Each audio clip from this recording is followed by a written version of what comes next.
are back with the diva of deliciousness herself, Miss Tinky Weisblat from TinkyCooks.com. Now we're learning how to make Clara's orange angel pudding. Who's Clara? Clara is my grandmother, and she used to make this. It's very versatile. She used to make this with lemon juice. Why did we go orange? Well, we went orange because I thought it's bright and it's springy, you know, and fun and different. My mother won a second prize in a pudding contest making it with key lime. So you each have your signature fruit that you've chosen. You probably use lots of different fruits. But anyway, let me tell you what I've done so far. Please and then we'll combine. So in this is an ersatz double boiler. If you have a double boiler, that's wonderful. If you don't, just put a pot so that it doesn't, the water doesn't come up on top of a pot of boiling water, and you have a double boiler. The reason for this is that we're starting with the egg yolks, and the egg yolks would like become fried egg if we just put them directly on the stove. So if you have the boiling water in between, it gives them a chance to cook gently and slowly. So this is egg yolks, sugar, orange juice, and I don't think I put this in the recipe on the website. Sorry guys, a little bit of orange zest from organic orange. We can't forget our zest, Tinky. And no, we have to be zesty. And a pinch of salt. And that, you cook that, it takes I think about 10 minutes, but you cook it till it's more or less thick and looks really nice. It's not super thick, but it's... And do you stir it the whole time, Tinky? You stir it the whole time because those egg yolks are a little fragile, but it's not that hard.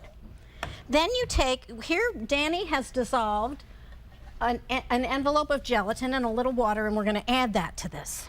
Is it going to pour out, or is it all gelatin-like? Oh, you're going to use a fork, I guess. Okay, so I'm going to scrape out the gelatin. Scrape out the gelatin and I'll whisk it in. There we go. There we go.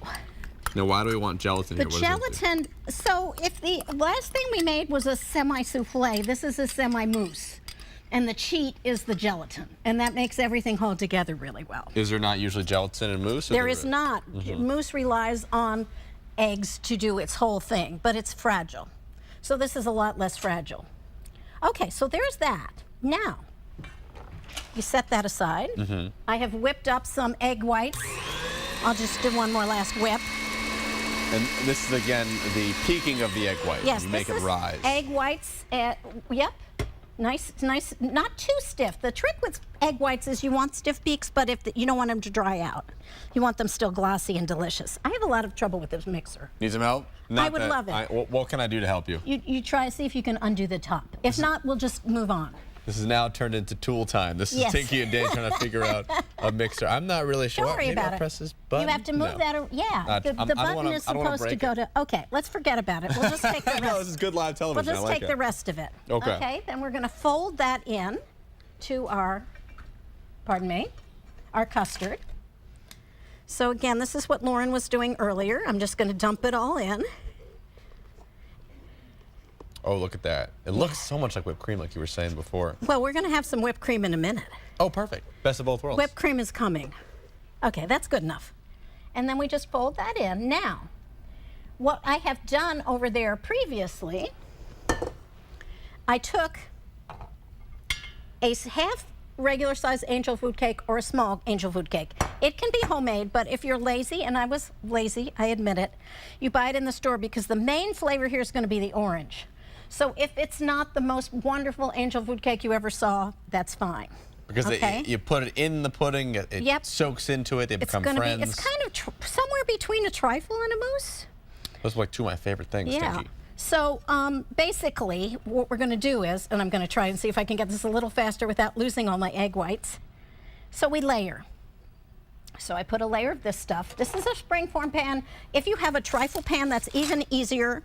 I lined my springform pan with parchment or wax paper. So it doesn't stick? As soon as we have a layer of this, would you put a layer of the cake, please, Steve? I'd be honored. Yeah. When should I go? I can't see very well. If I more or less go. Yeah, there we go. We don't care. Oh, should I use my hands? Use half of the cake. Okay. Use your hand. Absolutely use your hands. Thank you. I washed them, I promise. Yeah. And yeah, then is that half? Yes. You think? Okay. Then we just put more on. More. Oh, I like that layer. It's messy, but it's delish. Are we doing okay for time? We're actually just ran out of time. See, this is an expert who knows how our timing goes. So let's say that we finished. Yes. And we put it in the refrigerator overnight. And that's what comes out. when you unspring form it. And then, I hope you have time for this. Then we just kind of gild the lily with a whole bunch of whipped cream. Lightly sweetened.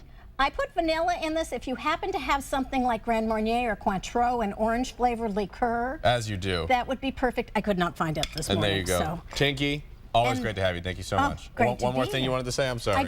Sometimes I put a little bit of. Zest on top. Yeah. Yes, a Zestivus for the rest of us. And I'll finish off camera. Tinky, thank you so much. Always great to have you. We'll have Likewise. both recipes we Nice tried to with be Tinky here. today on our website on mymassappeal.com. We'll be right back with the Hollywood